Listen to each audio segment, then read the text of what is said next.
வணக்கம். ஆகாஷவாணி திருச்சிராப்பள்ளி. மாநில செய்திகள் வாசிப்பவர் ஆனந்தி முத்தையன். தலைப்புச் செய்திகள். தீவிரவாதத்தை வேரோடு களைவதில் எவ்வித சமரசத்திற்கும் இடமில்லை என்று பிரதமர் திரு நரேந்திர மோடி உறுதிபட தெரிவித்துள்ளார். இந்திய அமெரிக்க இடைக்கால வர்த்தக ஒப்பந்தம் விவசாயிகளின் நலன்களை உறுதி செய்யும் என்று மத்திய வேளாண் அமைச்சர் திரு சிவராஜ் சிங் சௌஹான் தெளிவுபடுத்தியுள்ளார். தமிழக ரயில்வே திட்டங்களுக்கு தேவையான நிதியை மத்திய அரசு உடனடியாக விடுவிக்க வேண்டும் என்று முதலமைச்சர் திரு மு.க. ஸ்டாலின் வலியுறுத்தியுள்ளார். இளநிலை மருத்துவ படிப்புகளுக்கான நீட் நுழைவுத் தேர்வு வரும் மே மாதம் 3ஆம் தேதி நடைபெறும் என்று தேசிய தேர்வு முகமை அறிவித்துள்ளது.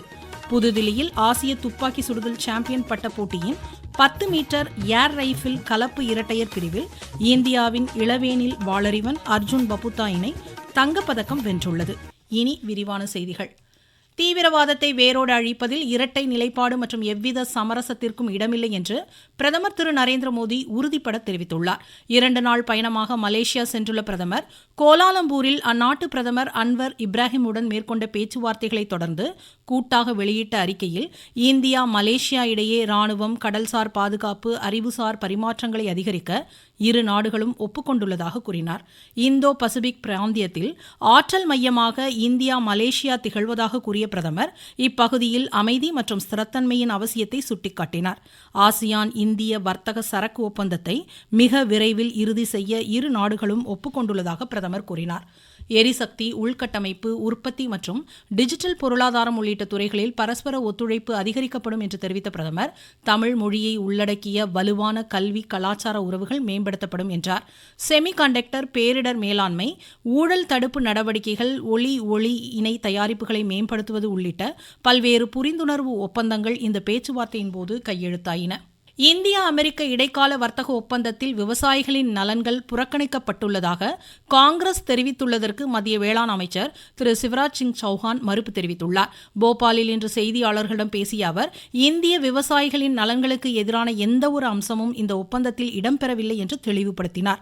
இந்திய வேளாண் விளைபொருட்களுக்கான சர்வதேச சந்தை வாய்ப்புகள் மற்றும் அவர்களின் பொருளாதார ஸ்திரத்தன்மைக்கு காங்கிரஸ் எந்த முயற்சியையும் மேற்கொள்ளவில்லை என்று குற்றம் சாட்டிய அமைச்சர், அதேவேளையில் பிரதமர் திரு நரேந்திர மோடி தலைமையிலான மத்திய அரசு விவசாயிகளின் வாழ்வாதாரத்திற்கு உயர் முன்னுரிமை அளிப்பதாக கூறினார். மரபணு மாற்றம் செய்யப்பட்ட பொருட்கள் இந்தியாவில் அனுமதிக்கப்பட மாட்டாது என்று தெளிவுபடுத்திய அமைச்சர், பால் பொருட்கள், சிறுதானியங்கள், எண்ணெய் வித்துக்கள், பழங்கள், காய்கறிகள், பதப்படுத்தப்பட்ட உணவுப் பொருட்கள் உள்ளிட்டவற்றின் இறக்குமதிக்கு இந்த இடைக்கால வர்த்தக ஒப்பந்தத்தில் சலுகைகள் வழங்கப்படவில்லை என்றார். நாட்டில் நீடித்த வளர்ச்சி, நிலைத்தன்மையை மத்திய நிதிநிலை அறிக்கை உறுதி செய்வதாக மத்திய கலாச்சார சுற்றுலாத்துறை அமைச்சர் திரு கஜேந்திர சிங் ஷெகாவத் தெரிவித்துள்ளார். சிம்லாவில் இன்று செய்தியாளர்களிடம் பேசிய அவர், வளர்ச்சியடைந்த இந்தியாவிற்கான தொலைநோக்கு திட்டங்கள் கடந்த 11 ஆண்டுகளாக முனைப்புடன் செயல்படுத்தப்பட்டு வருவதாக தெரிவித்தார். பிரதமர் திரு நரேந்திர மோடியின் திறன்மிகு தலைமைத்துவத்தால் உலகின் 4வது பொருளாதார சக்தியாக இந்தியா திகழ்வதாகவும் கூறினார். மறைந்த முன்னாள் குடியரசுத் தலைவர் ஷஹீர் ஹுசைனின் 129வது பிறந்தநாளையொட்டி குடியரசுத் தலைவர் திருமதி திரௌபதி முர்மு அன்னாருக்கு அஞ்சலி செலுத்தினார். சுதந்திர இந்தியாவின் 3வது குடியரசுத் தலைவராக 1967ஆம் ஆண்டு முதல் 1969ஆம் ஆண்டு வரை ஷஹீர் ஹுசைன் பணியாற்றினார். வருமான வரி சட்டம் 2025 வரும் ஏப்ரல் 1ஆம் தேதி முதல் அமல்படுத்தப்படும் என்று மத்திய நேரடி வரிகள் வாரியம் அறிவித்துள்ளது. இந்த சட்டத்திற்கு குடியரசுத் தலைவர் கடந்த ஆகஸ்ட் மாதம் ஒப்புதல் அளித்த நிலையில் இதற்கான விதிமுறைகள் மற்றும் விண்ணப்ப படிவங்கள் வருமான வரித்துறை இணையதளத்தில் பதிவேற்றம் செய்யப்பட்டுள்ளது. இதனிடையே இப்படிவ நடைமுறைகளை எளிமைப்படுத்துவது உள்ளிட்ட மாற்றங்களை பொதுமக்கள் தெரிவிக்கலாம் என இவ்வாரியம் கூறியுள்ளது. MBBS, BDS உள்ளிட்ட இளநிலை மருத்துவ படிப்புகளுக்கான நீட் நுழைவுத் தேர்வு வரும் மே மாதம் 3ஆம் தேதி நடைபெறும் என்று தேசிய தேர்வு முகமை அறிவித்துள்ளது. மாணாக்கர் இத்தேர்விற்கு இன்று முதல் அடுத்த மாதம் 8ஆம் தேதி வரை விண்ணப்பிக்கலாம். நீங்கள் கேட்டுக்கொண்டிருப்பது ஆகாஷவாணியின் மாநில செய்தி அறிக்கை.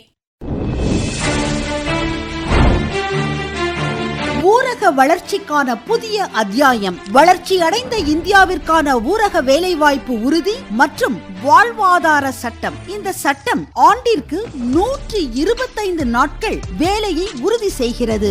வாரந்தோறும் ஊதியம் வழங்கப்படுவது கட்டாயமாக்கப்பட்டுள்ளது. பணி முடிந்த 15 நாட்களுக்குள் ஊதியம் வழங்குவதை உறுதி செய்வதற்கான சிறப்பு அம்சங்களும் இதில் இடம்பெற்றுள்ளன. கால தாமதமாக ஊதியம் வழங்கப்பட்டால் அதற்கான இழப்பீட்டு தொகைக்கும் இதில் வகை செய்யப்பட்டுள்ளது.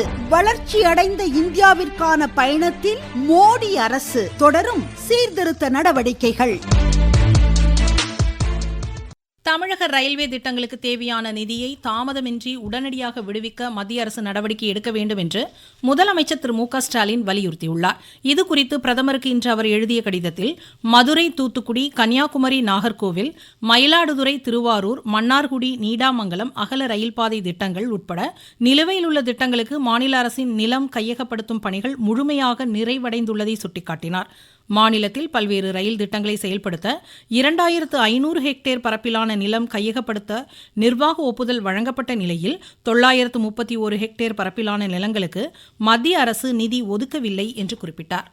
தமிழக அரசின் சார்பில் ரயில்வே திட்டங்களுக்கு உயர் முன்னுரிமை அளிக்கப்பட்டு வலுவான கண்காணிப்பு வழிமுறைகள் ஏற்படுத்தப்பட்டுள்ளதாக சுட்டிக்காட்டிய முதலமைச்சர் மாநிலத்தின் பொருளாதார நிலை, வளர்ச்சி தேவைகளுக்கு ஏற்ப புதிய திட்டங்களை அனுமதிக்க மத்திய அரசு பரிசீலிக்க வேண்டும் என்று கேட்டுக்கொண்டார். ரயில் திட்டங்களை விரைந்து நிறைவேற்றவும் புதிய திட்டங்களுக்கு அனுமதி அளிக்கவும் ரயில்வே அமைச்சகத்திற்கு பிரதமர் நேரடியாக வலியுறுத்த வேண்டும் என்றும் முதலமைச்சர் குறிப்பிட்டுள்ளார். இதனிடையே ராணிப்பேட்டை மாவட்டம் பணப்பாக்கம் சிப்காட்டில் 9000 கோடி ரூபாய் முதலீட்டில் அமைக்கப்பட்டுள்ள டாடா மோட்டார்ஸ் நிறுவன கார் உற்பத்தி தொழிற்சாலையை முதலமைச்சர் நாளை தொடங்கி வைக்கிறார். இதன் மூலம் இப்பகுதியில் உள்ள இளைஞர்கள், மகளிர் உட்பட ஏராளமானோருக்கு நேரடியாகவும் மறைமுகமாகவும் வேலைவாய்ப்பு கிடைக்க வகை செய்யப்பட்டுள்ளதாக எமது செய்தியாளர் தெரிவிக்கிறார். ராணிப்பேட்டை மாவட்டத்தில் தொழில் துறையை ஊக்குவிக்கும் வகையில் முதற்கட்டமாக மின்சார கார்கள் உற்பத்தியை முதலமைச்சர் மு க ஸ்டாலின் நாளை தொடங்கி வைக்கிறார். இதனால் ராணிப்பேட்டை, பணப்பாக்கம், நெமிலி, அரக்கோணம் மற்றும் சுற்றுவட்டார பகுதிகளைச் சேர்ந்த இளைஞர்கள் மற்றும் இளம் பெண்களுக்கு பலருக்கு நேரடியாகவும் மறைமுகமாகவும் வேலைவாய்ப்பு கிடைக்க வாய்ப்புள்ளது. மேலும் தமிழக முதல்வர் வருகையொட்டி அப்பகுதியில் பாதுகாப்பு பணிகள் தீவிரப்படுத்தப்பட்டுள்ளதுடன் ஆளில்லா விமானம், ட்ரோன்கள் பறக்க தடை விதிக்கப்பட்டுள்ளது. ராணிப்பேட்டையிலிருந்து மா சுமன். கள்ளக்குறிச்சி மாவட்டம் தென்பெண்ணை ஆற்றின் குறுக்கே 25 கோடி ரூபாய் மதிப்பில் கட்டப்பட்ட உயர்மட்ட பாலம் இப்பகுதி மக்களின் போக்குவரத்து தேவைகளை எளிமைப்படுத்தியுள்ளதாக மாநில பொதுப்பணித்துறை அமைச்சர் திரு ஏவா வேலு தெரிவித்துள்ளார். இப்பாலத்தை இன்று திறந்து வைத்து பேசிய அவர் ஆன்மீக தலங்களான திருக்கோவிலூர், ஆதி திருவரங்கம், திருவண்ணாமலை நகரங்களுடன் இணைக்கும் முக்கிய சாலை வழித்தடமாக இப்பாலம் அமைந்துள்ளதாக கூறினார். உலக அரங்கில் தமிழர்களையும் தமிழ் கலாச்சாரத்தையும் பிரதமர் திரு நரேந்திர மோடி பெருமைப்படுத்துவதாக பிஜேபி மாநில தலைவர் திரு நயினார் நாகேந்திரன் தெரிவித்துள்ளார். சேலத்தில் கட்சி சார்பில் இன்று நடைபெற்ற மாரத்தான் போட்டிகளை தொடங்கி வைத்து பேசிய அவர் வரும் சட்டப்பேரவைத் தேர்தலில் தமிழகத்தில் ஆட்சி மாற்றம் ஏற்படும் என்று கூறினார். தஞ்சை மாவட்டம் வண்ணாரப்பேட்டை பகுதிகளில் தண்ணீரின்றி கருகும் சம்பா, தாளடி பயிர்களை காக்க அடுத்த 15 நாட்களுக்கு தண்ணீர் திறக்க வேண்டும் என்று அஇஅதிமுக பொதுச் செயலாளர் திரு எடப்பாடி கே பழனிசாமி வலியுறுத்தியுள்ளார். தஞ்சையில் செய்தியாளர்களிடம் பேசிய அவர் விவசாயிகளின் தண்ணீர் தேவையை மாநில அரசு உடனடியாக பூர்த்தி செய்ய வேண்டும் என்றார். தமிழ்நாடு முழுவதும் இன்று நடைபெற இருந்த டிஎன்பிஎஸ்சி குரூப் 2, 2A முதன்மை தேர்வுகள் ஒத்திவைக்கப்பட்டுள்ளது. தேர்வு தேதி பின்னர் அறிவிக்கப்படும் என்று டிஎன்பிஎஸ்சி தலைவர் திரு பிரபாகர் தெரிவித்துள்ளார். தமிழகத்தில் 12ஆம் வகுப்பு பொதுத் தேர்வு எழுதும் மாணாக்கருக்கான செய்முறை தேர்வுகள் நாளை தொடங்குகிறது. இதற்கான ஏற்பாடுகளை தயார் நிலையில் வைக்குமாறு அனைத்து பள்ளிகளுக்கும் பள்ளிக்கல்வித்துறை அறிவுறுத்தியுள்ளது. ஈரோடு தாளவாடி மலைப்பகுதியில் விவசாய தோட்டத்தில் நுழைந்த காட்டு யானைகளை விரட்டும் பணிகளில் ஈடுபட்ட ஒருவர் யானை தாக்கி உயிரிழந்தார். காட்டு யானைகளால் உயிர் மற்றும் பயிர் சேதத்தை தடுக்க நடவடிக்கை எடுக்க வேண்டும் என்று அப்பகுதி மக்கள் கோரிக்கை விடுத்துள்ளனர்.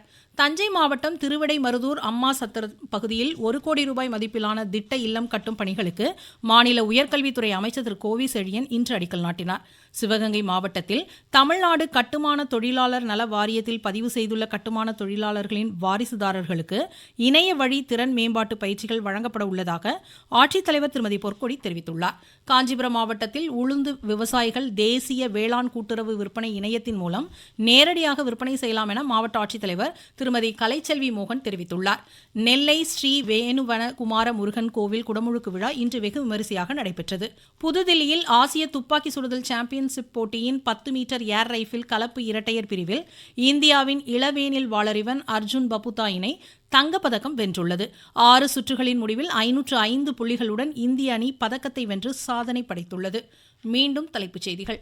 தீவிரவாதத்தை வேரோடு களைவதில் எவ்வித சமரசத்திற்கும் இடமில்லை என்று பிரதமர் திரு நரேந்திர மோடி உறுதிபட தெரிவித்துள்ளார்.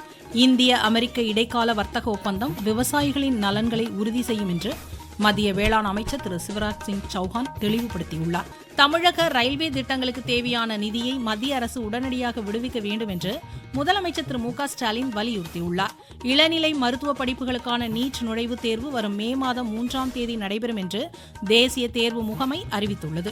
புதுதில்லியில் ஆசிய துப்பாக்கி சுடுதல் சாம்பியன் பட்ட போட்டியின் 10 மீட்டர் ஏர் ரைபிள் கலப்பு இரட்டையர் பிரிவில் இந்தியாவின் இளவேனில் வாளறிவன் அர்ஜுன் பபுதா இணை தங்கப்பதக்கம் வென்றுள்ளது. இத்துடன் இந்த செய்தி அறிக்கை முடிவடைந்தது.